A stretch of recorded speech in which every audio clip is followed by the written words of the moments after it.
What's up, guys? Today we're going to go over Jephthah. Yeah, this is the guy here.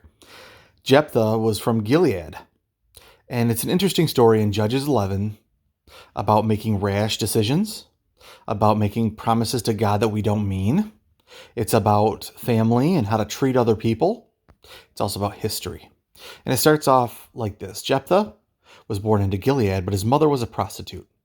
When he got older, his brothers chased him away because he didn't have the same parents as they did, being his mother's indiscretions. Anyway, he goes to the land of Tob, where he finds a bunch of misfits. They unite underneath him. He's a great warrior, so he turns them into good people. Like good people do. We don't follow others into sin. We bring others out of sin, and that's what he did. Well, the Ammonites start attacking Gilead, which is where Jephthah was originally from. So his family suddenly needs help. Help me, help me. And so they go to Jephthah and they ask him for help. And he said, "Oh, sure, I'll come and help you, since I'm a mighty warrior, but you're going to have to put me in charge of your tribe." And so they agree. So when he gets there, the Ammonites send a message, and he decides to send a message back. Well, their message to him was, "Oh, you stole our land." So he decides to give them a bit of a history lesson. He talks about the Israelites and how they came out of Egypt, how they went through the land, how they were originally attacked by Ammon, and they defended themselves, and how that land was rightfully theirs from God.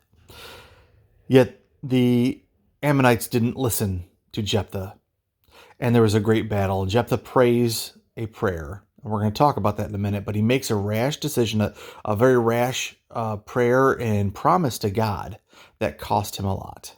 But it didn't just cost him, it cost others, because he promised to give something to God, and it didn't work out very well, especially for his daughter. This is his daughter, and ever since that promise, the young women of Israel take 4 days to go out in the woods and weep.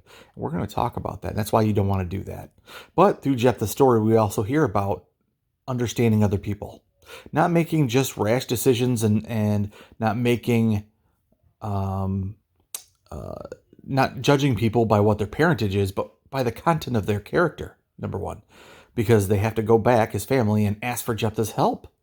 Number two, we also hear about history and why it's important to know history, so that way we can give it to other people in the proper context, under God's authority, to try to reason with other people. And number three, we learn not to make rash decisions. Anyway, thanks, Area 51. That's about it. Yeah. Yep. Awesome.